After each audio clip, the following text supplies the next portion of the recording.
খুব সহজেই তৈরি করে নিব মালাই রোল, শুধুমাত্র 2টি উপকরণ দিয়ে, পাউরুটি আর দুধ। দেখতে যতটা সুন্দর, খেতে ততটাই মজা।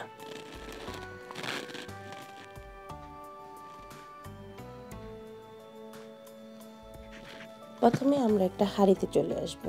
এখন আমরা মালাই রোলের মালাইটাকে তৈরি করে নেব। এর জন্য একটা হাঁড়িতে আমি 3 চা চামচ চিনি নিয়ে নিব। আমি এখানে পাউডার সুগারটা ইউজ করেছি। চিনিটাকে ক্যারামেল তৈরি করে নেব। এর ফলে মালাইয়ের কালারটা অনেক সুন্দর আসে, খেতেও টেস্টটা অনেক ভালো আসে। আমি এখানে কোনো চামচ ইউজ করব না। পাতিলটা ধরে একটু একটু লাড়াচাড়া করে দিলে দেখবেন ক্যারামেলটা সুন্দর হয়ে গেছে। বেশি পুড়ব না, যখন একটা লালচে কালার আসবে তখন আমি এই ক্যারামেলটার সাথে দুধ অ্যাড করে দিব। দেখেন আমাদের ক্যারামেলটা প্রায় হয়ে আসছে। এখন আমরা এর মধ্যে দুধটা অ্যাড করে দিব। দুধটা দেওয়ার পরে চিনিটা কিন্তু দানাদার হয়ে যাবে। তখন আমরা একটা চামচ দিয়ে আস্তে আস্তে এটাকে লাড়বো। যখন দুধটা গরম হবে দানাটা ছেড়ে দিবে। দুধটা ভালো করে নেড়ে চেড়ে আমরা একটু শুকাই নিব। আমি মালাই রোলের মালাইটা একটু ঘন করে নেব। এখন এইভাবে একটু কষ্ট করে লাড়তে লাড়তে দেখবেন মালাই রোলের মালাইটা অনেকটাই শুকানো হয়ে যাবে। কেউ চাইলে এখানে পাউডার দুধ ইউজ করতে পারেন, কিন্তু আমি আজকে পাউডার দুধ ইউজ করিনি, শুধুমাত্র গরুর দুধ দিয়েই মালাইটা তৈরি করব। ভালো করে লাড়তে হবে, যার ফলে নিচে যাতে পাতিলে দুধটা না লাগে। আমাদের দুধটা অনেকটাই কমে আসছে। দেখেন আমি চাচ্ছি যে মালাইয়ের থিকনেসটা এরকমই থাকবে। এখন আমরা একটা বাটিতে এটা ঢেলে নেব। এখন আমরা আরেকটা হাঁড়িতে চলে আসব। এখন মালাই রোলের ভিতরে যে পুরটা দিব ওই পুরটা রেডি করে নেব। তার জন্য 2 চা চামচ সুজি, তার সাথে আরও নিব 2 চা চামচ চিনি, সামান্য একটু পরিমাণ লবণ দিব। কেউ যদি মিষ্টি খাবারে লবণ পছন্দ করেন তাহলে দিতে পারেন। আর দিব এখানে আমি আধা কেজির মতন দুধ।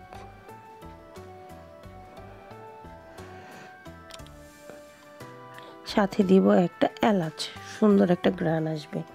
এখন আমি এই দুধ, সুজি, চিনি সম্পূর্ণ উপকরণগুলো ভালো করে মিশিয়ে নিব।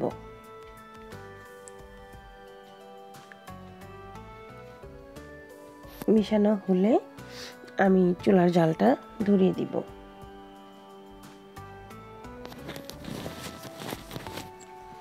মিডিয়াম আঁচে এই সুজিটা তৈরি করতে হবে। এইটা যতটা সময় নিয়ে তৈরি করবেন পুরটা খেতে ততই টেস্ট লাগবে। অবশ্যই জালটা কমানো থাকবে, বাড়াই দিবেন না। এখন আমরা মালাই রোলের ভিতরের যে পুরটা ওইটা তৈরি করছি।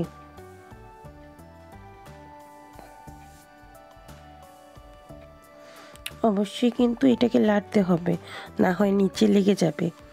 যখন দেখবেন এটা অনেকটা ঘন হয়ে আসছে, আঠালো টাইপের আপনারা দেখতে পাচ্ছেন, এই পর্যায়ে আমি এটাকে নামিয়ে নিব। এখন একটা পাউরুটি নিয়ে তার সাইডের অংশগুলো আমরা কেটে নেব। সাইডের ব্রাউন অংশগুলো কাটা হয়ে গেলে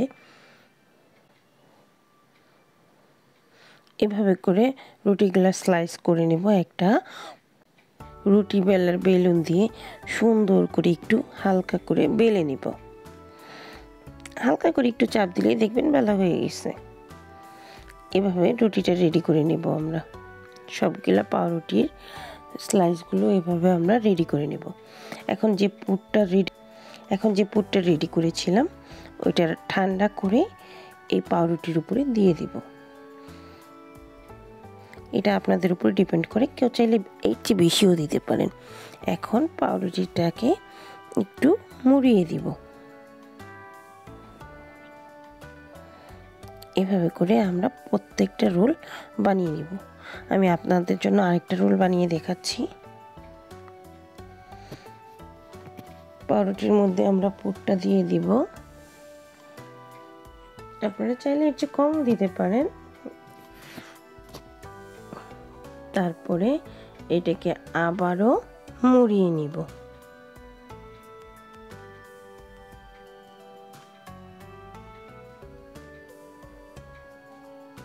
এটা খুবই ইজি, একবার ট্রাই করে দেখতে পারেন বাসায়, খেতে খুব মজা লাগে।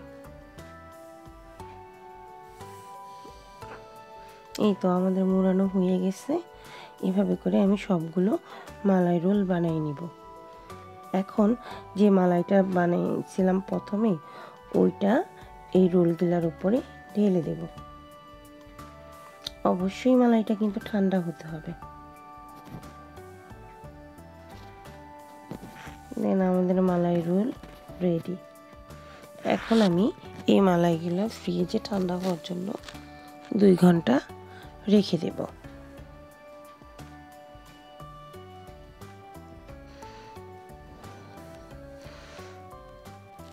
আমি মালাইয়ের উপরে কিছু কিশমিশ আর কিছু বাদাম কুচি ছিটিয়ে দিচ্ছি। দেন আমাদের মালাই রোল রেডি। খুবই ইজি, বাসায় ট্রাই করে দেখতে পারেন। এটা দেখতে যতটা সুন্দর, খেতে তার চেয়ে বেশি মজা। সবাইকে অনেক অনেক ধন্যবাদ কষ্ট করে আমার ভিডিওটা দেখার জন্য।